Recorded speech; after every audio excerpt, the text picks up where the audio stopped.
Et oui les gars, je vous avais prévenu, après cette défaite du Paris Saint-Germain face à l'Atlético, je vous avais dit que ça allait être un petit torrent médiatique et qu'il y allait avoir pas mal d'infos sur le PSG, et c'est exactement ce qui se passe, puisque bon bah là, l'information est sortie.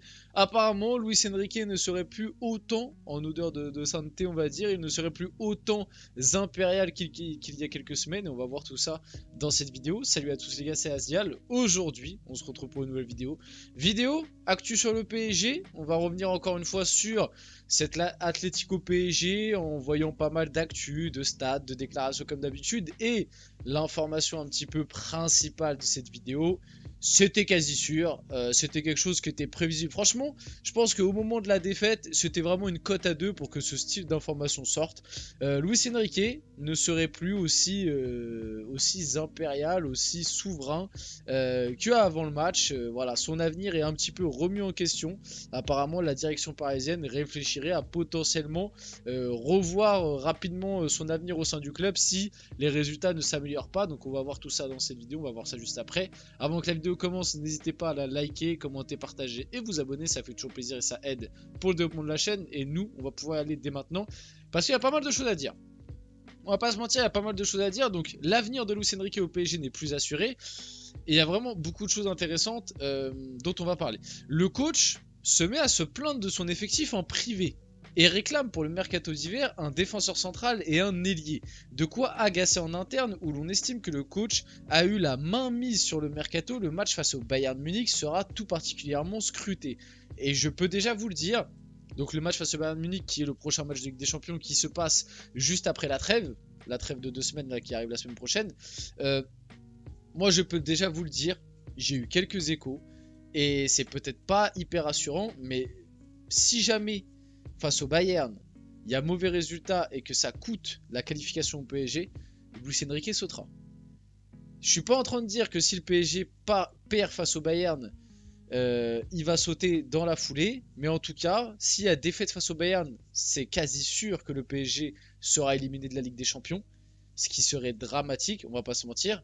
Même si on ne sait jamais, il restera encore 3 matchs derrière, et puis voilà, on ne sait pas, mais il y aura de plus grandes probabilités. D'ailleurs, en parlant de probabilités, je crois qu'on les verra après. Bref, je sais plus si je les ai mis là ou dans une autre vidéo, mais à l'heure actuelle, le PSG, déjà en termes de probabilité pour la qualification, a grandement baissé. On est le PSG, c'est pas normal qu'on se retrouve dans cette situation-là, et moi je vous le dis, et même d'après certains échos, s'il y a élimination en Ligue des Champions, Luis Enrique va sauter. Et le truc qui est paradoxal et qui est marrant, c'est qu'il vient d'être prolongé.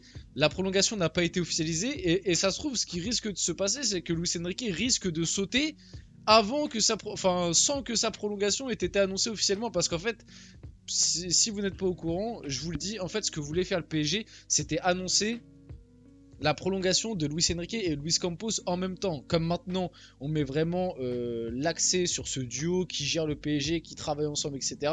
Du coup, le PSG voulait les annoncer tous les deux. Sauf que pour le moment, la prolongation avec Luis Campos n'est pas signée. Il y a des discussions. Le problème, c'est que Luis Campos, lui, pareil, on va en reparler, on va peut-être en faire une vidéo même, parce que lui, il commence vraiment à me saouler en fait. Lui, il commence vraiment à me saouler, ça fait 3 ans qu'il est là, son boulot, honnêtement, c'est quand même très très mitigé pour être gentil, voire même c'est un peu pourri ce qu'il a fait au PSG en 3 ans, et le mec, il demande une augmentation et plus de pouvoir au sein du club. Donc pour l'instant, avec Luis Campos, c'est pas signé, c'est en cours de discussion. Je vous dis la vérité, moi j'espère que ça va pas être signé. J'espère on va chercher un autre directeur sportif. Je suis pas en train de dire que je veux le départ de Luis Enrique. Pour le moment, j'attends. Je vais pas vous mentir que mon crédit par rapport à lui a quand même grandement baissé. Même si je suis d'accord pour dire qu'il n'est pas 100% responsable de tout ce qui se passe. Au bout d'un moment, il y a des joueurs qui sont aussi censés prendre leurs responsabilités. Parce que je veux bien que l'effectif qu'on a est pas taillé pour gagner la Ligue des Champions. Maintenant, je suis désolé, l'effectif qu'on a, il est largement taillé normalement pour battre le PSV et pour battre cet Atlético Madrid là qu'on a joué cette année à l'heure actuelle. Là. On a bien vu qu'on était largement au-dessus d'eux. Normalement, l'effectif est largement armé pour battre ces deux équipes tranquillement. Au bout d'un moment, il faut aussi pas tout, faut pas tout enlever comme responsabilité de la part des joueurs, quoi. Les joueurs ont quand même une grande part de responsabilité. Donc je vous le dis, les prochaines semaines au PSG vont être vraiment cruciales. Je le dis, je le répète, pour moi en Ligue 1, il n'y aura pas de problème. parce que le PSG a quand même une grosse marge d'avance et le projet, même ce qu'a mis en place Luis Enrique tactiquement et tout en Ligue 1, ça fonctionne très bien. Maintenant en Ligue des Champions, il y a beaucoup de doutes. Et ouais, comme je vous l'ai dit, s'il y a élimination, il sautera. C'est quasi sûr que s'il y a élimination, Luis Enrique va sauter. Et ouais, comme je vous l'ai dit un peu plus tôt, le truc qui est paradoxal, c'est qu'il a prolongé il y a 2 semaines, quoi. Il y a 2-3 semaines, Luis Enrique a prolongé, ça n'a pas été officialisé, mais il a bel et bien prolongé jusqu'en 2027. Donc, bah, après, c'est de l'argent, on va dire, un peu jeté par les fenêtres. Mais c'est vrai que les dirigeants du PSG ne pouvaient pas prévoir ça. Maintenant, comme je vous l'ai dit, à prendre avec des pincettes ce que je viens de dire, on sait jamais. Peut-être qu'au final, il va finir la saison et qu'ils trouveront quelqu'un d'autre l'année prochaine. Peut-être que. Voilà, de toute façon, j'espère malgré tout, même si à l'heure actuelle, je suis plus parti pour une élimination qu'une qualification, et c'est quand même grave de penser ça, parce qu'on est le PSG, et qu'il y a 24 qualifiés, et que à l'heure actuelle, je suis en train de me dire, on va même pas se qualifier, ça se trouve. Mais, euh, mais bon, déjà là, je pars du principe qu'on soit éliminé, et peut-être qu'au final, on va se qualifier, ric-rac, mais on se qualifiera. Mais voilà, en tout cas, une chose est sûre, s'il y a qualification, je pense que Luis Enrique finira la saison dans tous les cas. Même voir, il continuera peut-être l'année prochaine.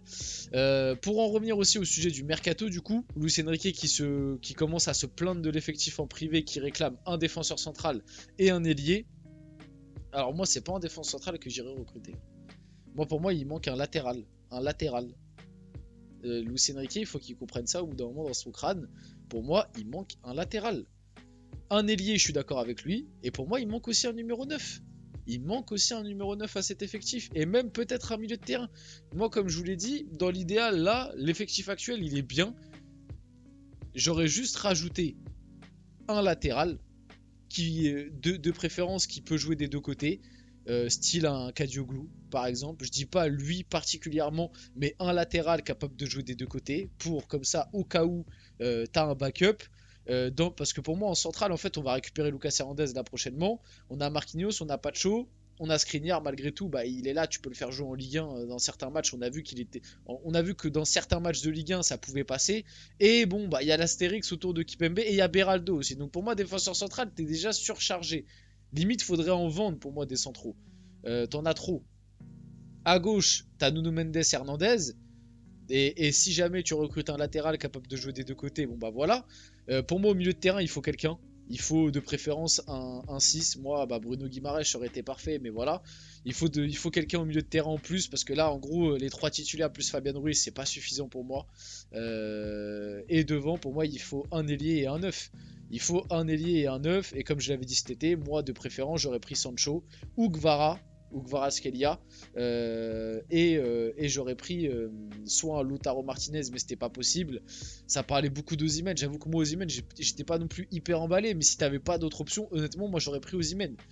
J'aurais pris Osimhen, surtout que sur la fin, on l'a bien vu que avec Naples, ça passait plus. Je pense que tu pouvais négocier, au final, le choper pour pas si cher que ça. Quand je dis pas si cher, pardon, je pense qu'on aurait pu essayer de l'avoir à 80 millions, quoi.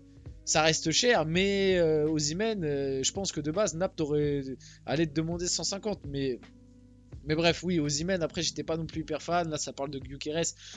Bref, le truc qui est paradoxal et qui est là où les dirigeants ont raison de s'agacer, c'est que il y a encore cela quelques semaines, Luis Enrique nous disait qu'il était très content de l'effectif, etc., qu'il allait faire progresser ce truc, que tout était bien, que tout était parfait.